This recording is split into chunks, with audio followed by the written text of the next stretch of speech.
জীবনে মানসিকভাবে শক্ত হওয়াটা দরকার।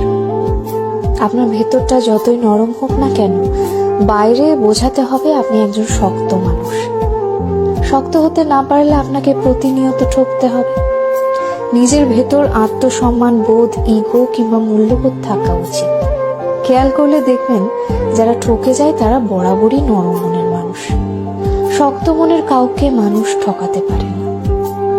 সবকিছু রিভেঞ্জ অফ নেচার অর্থাৎ প্রকৃতির প্রতিশোধের উপর ছেড়ে দিতে নেই। কিছু বিষয়ে আপনার নিজেরও প্রতিশোধ নেওয়ার দরকার আছে। যে আপনাকে যতটুকু অবহেলা করে, কষ্ট দেয়, তাকেও সেই পরিমাণ অবহেলা কিংবা কষ্ট ফিরিয়ে দেওয়া উচিত। জীবনে ভালো থাকার জন্য হলেও একটু কঠোর হওয়া দরকার। যে কোনো কিছু সহজে পেয়ে গেলে মানুষ মূল্য দিতে জানে না। মানুষ হিসেবে আপনি সহজ হতে পারেন, তবে সস্তা কিংবা সহজলভ্য হতে যাবেন না। যে আপনাকে যতটুকু দেবে তাকে ততটুকুই ফিরিয়ে দিতে শিখুন, হোক সেটা আঘাত কিংবা ভালোবাসা।